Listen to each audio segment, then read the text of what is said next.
It's 2:45 a.m. in Natanz, Iran. The night is quiet until the ground shakes. A deafening blast tears through one of Iran's most secure nuclear facilities. The lights go out. Security systems collapse. Centrifuges, worth millions, are destroyed in seconds. Iran scrambles for answers. The world watches in confusion. And in Tel Aviv, there's silence. No press conference. No official statement. Just a quiet, deliberate message. We know what you're building, and we will stop you. This isn't just military action. This is shadow warfare. Targeted, unseen, unapologetic. Welcome to the real reason why Israel keeps attacking Iran's nuclear sites. It's a war you were never meant to see. Part 1. The core conflict, bomb versus survival. Iran says its nuclear program is for energy and medicine. Israel calls it a lie, a lethal deception. Because if Iran builds a bomb, Israel knows it could be the end. This isn't paranoia, it's history. 6 million Jews were exterminated in World War II. When Israel was born, it vowed, never again. So when Iran chants death to Israel on live television, funds terror groups on every border, and races toward nuclear capability, Israel doesn't debate, it acts. This is not about war, it's about preventing extinction. Part 2. The 2002 revelation. The world finds out. The turning point came in 2002. Iranian dissidents leaked photos of 2 secret nuclear facilities, Natanz and Arak. The IAEA was stunned. Iran had hidden an enrichment program for nearly 2 decades. Israel was watching closely. Their intelligence confirmed uranium was being enriched. Centrifuge cascades were being built. Weapons designs were being modeled. The threat was no longer theoretical. It was happening. And from that moment forward, Israel's goal became crystal clear. Delay, sabotage, dismantle, destroy. Part 3. Operation Olympic Games. Cyber war begins. Israel had a choice: strike with jets or strike with code. Alongside US intelligence, they launched a cyber operation so advanced it changed warfare forever. Operation Olympic Games was born. Using a virus known as Stuxnet, they infected Iranian computers. It spread silently. Hijacked uranium centrifuges, sped them up, slowed them down, caused them to self-destruct without setting off alarms. Natanz was hit hard. Iran was confused. Its scientists blamed faulty parts. But behind the scenes, Mossad had turned a keyboard into a missile. Part 4. The kill list, targeting the scientists. Sabotage wasn't enough, so Israel escalated. They began eliminating the minds behind the program. In a span of 10 years, multiple top Iranian nuclear scientists were assassinated. Magnetic bombs on car doors, snipers in daylight, remote-controlled machine guns, vanishing agents, no footprints, no fingerprints.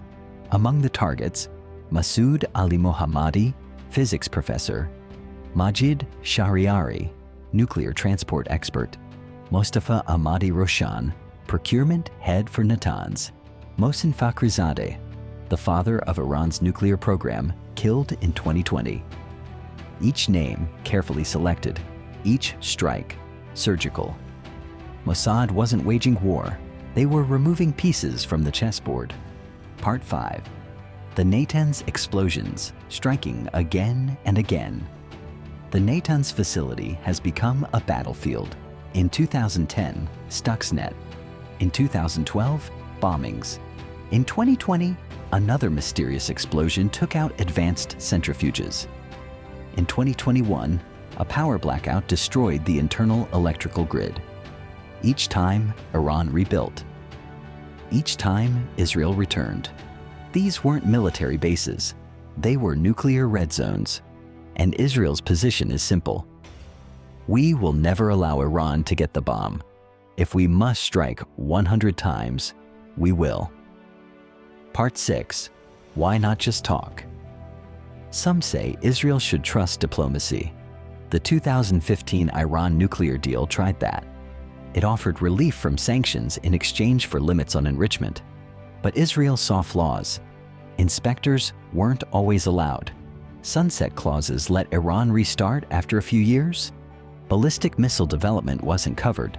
And so, even as world leaders signed the deal, Israel watched, quietly prepared for war. In 2018, Mossad stole Iran's nuclear archive from a warehouse in Tehran.